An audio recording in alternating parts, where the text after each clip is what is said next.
네, 독거 투자일지입니다. 좀 더 여러분들한테 좋은 환경을 제공해드리기 위해서 30만 원짜리 마이크 오랜만에 사용하게 되네요. 전 지금 멕시코, 네, 여전히 있습니다. 멕시코는 이제 7월 말까지 있을 것 같고요. 한 달 정도는 좀 쉬면서 여러분들하고 좀 소통도 하고 또 시장도 좀 천천히 보려고 합니다.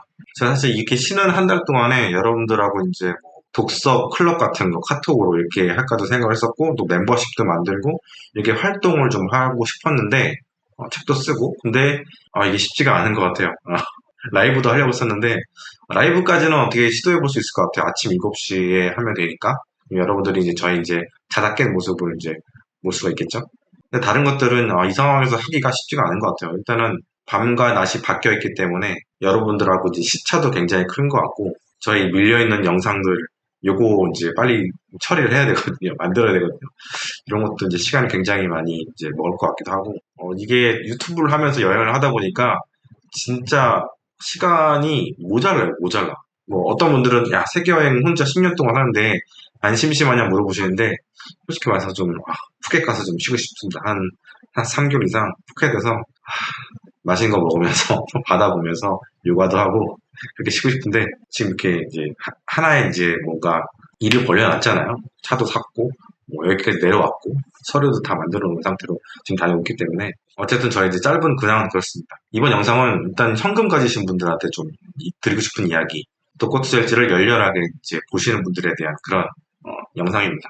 요즘 유튜브를 보면 이제 구루들을 이렇게 설명하는 구루들의 이야기 뭐 미국에 있는 그 금융가의 그 유력자들, 어디 어디 CEO, 회장, 전설적인 펀드 매니저 이런 분들의 그런 이야기들을 많이들 컨텐츠로 하는 것 같아요. 어떻게 보면은 시장을 중개하는 분들이죠. 어떤 인사이트가 있는 게 아니라. 그럼 여러분들은 이제 그 사람들이 한 얘기들을 뭐 몇 마디 얘기하면 그거를 그냥 쭉 듣고 신문 기사의 헤드라인 정도 이렇게 보고 어떤 깊은 생각을 하지도 않고 그냥 넘겨버리시거든요. 그래서 이런 사람들을 얘기 듣고 저런 사람들 얘기 듣고 또 반대편에 있는 사람들 얘기 듣고 막 이렇게 이런 얘기들을 막 들으면서 나는 긍정론자, 반대론자 이런 사람들의 이야기를 다 듣고 있어. 나는 굉장히 시장에서 균형적인 입장에서 다 경청을 한다. 이렇게 생각을 하시는데 저는 그렇게 하지 않으셨으면 좋겠어요. 오히려 구루 한 사람을 열심히 파보시기를 좀 추천을 드립니다. 일단 나한테 맞는 구루를 한번 찾아보시고 그 사람을 한번 이렇게 파보시길 바래요. 왜냐면 그냥 건성으로 여러 사람들의 이야기를 두루 듣는 거는 여러분들이 주식시장에서 이렇게 깊게 생각할 수 있는 능력을 만들어주지 못하거든요. 예를 들어서 여러분들이 누구를 얘기할까요?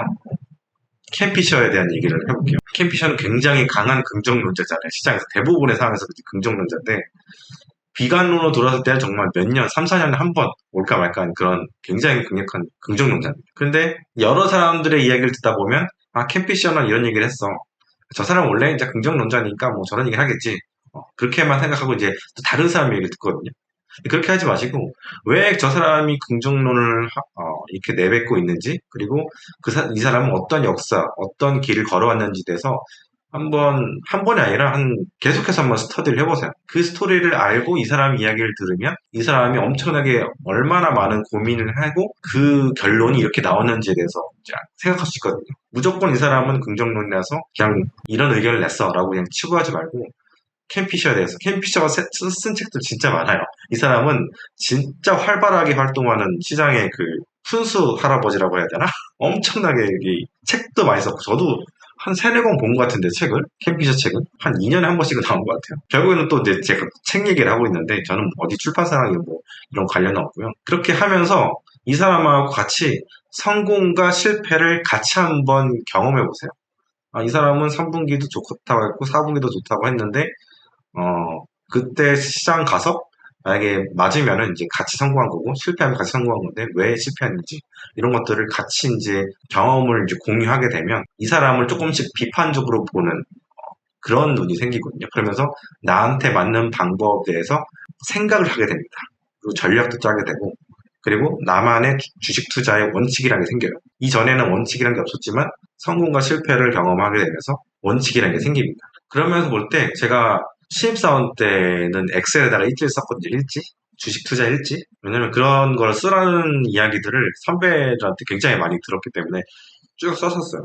중간에 빈 적도 있었지만 대리 달고도 꽤 썼었고 지금은 안 쓰는데 지금은 유튜브 하느라고 바쁘고 그게 되게 뭐랄까 수능을 준비하는 학생들의 오답 노트처럼 여러분들을 굉장히 발전시킬 수 있을 거라 생각합니다. 그래서 내가 만든 원칙에 따라서 투자하고 실패하잖아요. 그럼 계속 업그레이드가 되고요.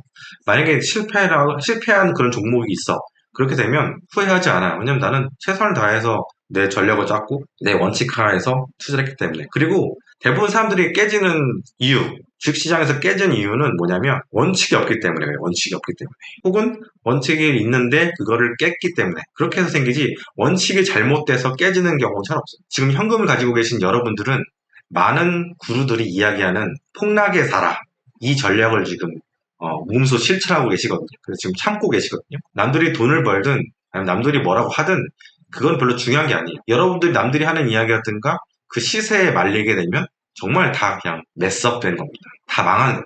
저는 테슬라 100% 넘게 났잖아요, 올해. 그리고 뭐 엔비디아도 한 200% 났나요? 이런 분들 별로 부럽지가 않습니다. 이런 사람들은 이런 사람들의 매매 방법으로 돈을 버신 분들이고 그 리스크 테이킹을 제대로 한 분들이죠. 근데 요거는 저의 영역이 아니에요. 저는 그렇게 하이 리스크를 추구하지 않습니다. 그리고 그렇게 매매하신 분들은 제 채널을 보시면 안 되죠. 차트 긋고 계셔야죠. 이렇게. 저의 지론은 늘 이야기 드리지만 차트로 흥한 사람은 차트로 망한다. 요겁니다. 나스닥 막 폭등하는데 너는 왜 현금 비중이 뭐 60%냐 아니면 뭐 작년부터 왜 폭락할 거라고 앵무새처럼 똑같은 얘기를 하냐 이런 얘기를 하는데 저는 얘기했잖아요. 3분기 이후에 조정장이 오게 될 것이고 그 전에 폭등장이 오는 경우도 있다.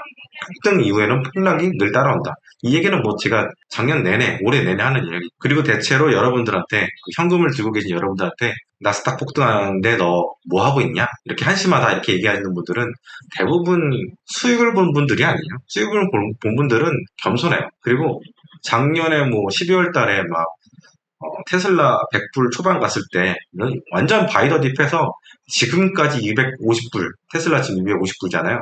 250불까지 올 때까지 계속 갖고 계신 분들이 얼마나 되겠어요. 또 그거 갖고 계신 분들은 그걸 가지고 사람들을 조롱하기보다는 제 생각에는 오히려 테슬라 주식을 더 집중해서 보고 있고 계속 고민하고 있는 분들일 거라 생각합니다. 여러분들 변은 익을수록 고개를 숙인 법이죠.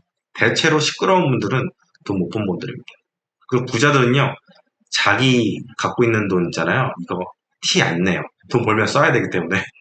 근데 여러분들은 내가 12월에 못 사가지고 지금까지 이렇게 올라왔는데 이거 150%못 먹었네. 이렇게 생각하시잖아요. 샀어도 그렇게 못 먹었을 가능성이 더 없습니다. 한 3, 40% 수익 나면 빠져나오고 그 뒤로 100%더 올랐을 수도 있죠. 그러면서 다시 이제 포모에 휩싸여가지고 다시 사잖아요. 그러면 이제 완전 망하는 거죠.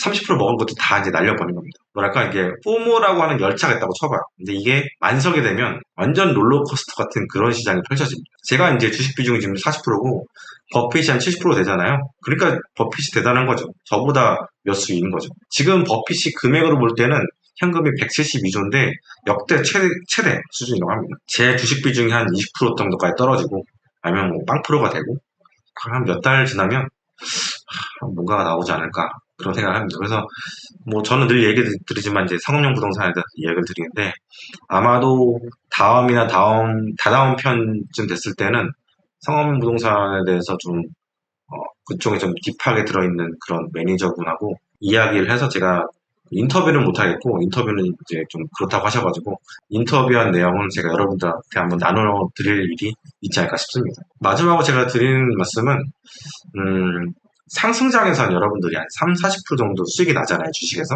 그러면 이제 손이 좀 나가기 시작하실 거예요. 그래서 팔아버려요. 근데 그게 한계죠, 어떻게 보면. 근데 폭락장에서 사잖아요, 그러면 굉장히 쉽게 100%, 150%, 200%그 정도 수익이 날 수가 있습니다. 그 반대로 포모 때 사가지고 쉽게 3, 40% 수익이 난 사람들은 그때 못 팔아요.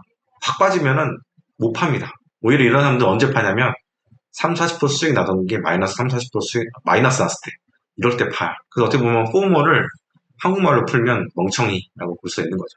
현금을 가지고 계신 여러분들의 건승을 기원합니다. 감사합니다.